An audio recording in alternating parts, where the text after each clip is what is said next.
Hello guys, my name is Barry Allen and I'm back with new video. In the last video I covered past indefinite tense. So if you haven't watched that video yet, click on I button and watch that video. In this video मैं cover कर रहा हूँ past continuous tense. So हम जानेंगे क्यों हम past continuous tense को use करते हैं, किस structure से हम past continuous को बनाते हैं.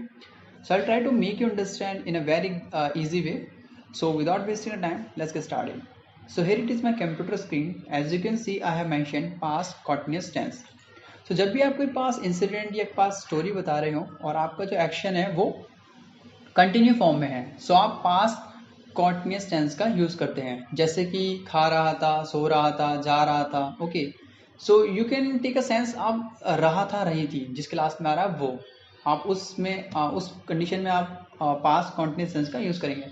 But I really don't want you to recommend, मैं आपको रेकमेंड नहीं करना चाहूँगा. आप किस तरह समझने की कोशिश करें, आप सेंस को समझें कि अगर पास में कुछ जो एक्शन है वो कंटिन्यू फॉर्म है तो आप इसका यूज़ करेंगे.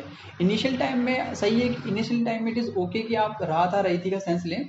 But when you are gonna be advance in this language then it will not work, then you will have to go for sense. So अभी से इसकी आदत डाल लें, सेंस से समझने की कोशिश करें और सेंस के अकॉर्डिंग ही स्ट्रक्चर बनाएं. Okay, so now try to understand the structure. Before that I want to let you know that we have four types.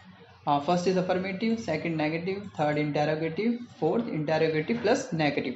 One by one we will cover all of this. And यहाँ पर हमारे पास helping verb भी हैं जो कि हम use करेंगे subject के अकॉर्डिंग.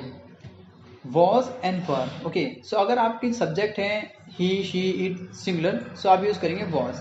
यहाँ पर हम आई के लिए भी वॉज का यूज़ ही करते हैं. वॉज एक्सेप्शन होता है यहाँ पे आई के लिए. ओके, सो हम आई अगर हमारा सब्जेक्ट होगा तो हम वॉज का यूज़ करेंगे. We, you, they and the plural, इनके लिए हम वर्ब का यूज़ करेंगे. कैसे करेंगे हम जानेंगे आने वाले स्टेप में. So let's start with the first one which is affirmative sentence here. So before jumping into the example I want to let you know the structure और द रूल जो है, पहले आप सब्जेक्ट यूज़ करेंगे, then helping verb, was and verb according to your subject, then fourth form of the verb which is ING form, then object. So let's try to understand with the help of examples. So here I have written. First is she was teaching me yesterday. वह कल मुझे पढ़ा रही थी. So as you can see, आप देख सकते हैं कि she is a subject और जैसे कि मैंने यहाँ पे लिखा हुआ है she helping verb was. She was teaching according to the structure ing form after the helping verb. Teaching me yesterday object. They were finding me in playground. वे मुझे प्ले ग्राउंड में ढूंढ रहे थे. वे मुझे प्ले ग्राउंड में ढूंढ रहे थे. They subject according to that, as मैंने यहाँ पे मेंशन किया था were. They were finding me in a playground. I was facing an issue on my phone. मुझे अपने फ़ोन में कुछ प्रॉब्लम हो रही थी. Okay, we were going to airport. हम एयरपोर्ट जा रहे थे.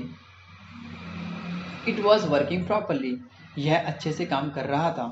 माई boss was offering me new post. My boss singular, that's why use was, then offering according to structure and then object. New me new post. Okay, मेरे boss ने मुझे new post दे रहे थे. मेरे बॉस मुझे न्यू पोस्ट दे रहे थे, offer कर रहे थे. Okay, I was working on my laptop. मैं अपने लैपटॉप में काम कर रहा था. They were making mistake in writing. वे लिखने में मिस्टेक कर रहे थे. Okay, so this how you can make affirmative sentence. Now let's see the second one which is negative sentence. Here subject, helping verb, then not just because it is negative, then ING form of the verb which is fourth form, and then object. Let's see the examples. First, I was not sleeping in my room. मैं अपने room में नहीं सो रहा था. We were not plucking the flower. हम फूल नहीं तोड़ रहे थे. She was not laughing on you. वह तुम पे नहीं हंस रही थी. The tailor was not stitching. Tailor सिलाई नहीं कर रहा था. You were not learning lesson. तुम लेसन नहीं याद कर रहे थे. He was not making deals. वह व्यापार नहीं कर रहा था. Okay, this is how you can make negative sentence. Now let's see the interrogative, third one, interrogative sentence. Here it is a rule and the structure. Helping verb, आप यहाँ पे helping verb का यूज पहले करते हो जो कि was and were है according to your subject. Then you will use subject, then fourth form of the verb which is ing form, then object. Let's see the examples. Were you going outside, क्या तुम बाहर जा रहे थे? Was I telling अ लाई, क्या मैं झूठ बोल रहा था? Were they playing table tennis, क्या वे टेबल टेनिस खेल रहे थे?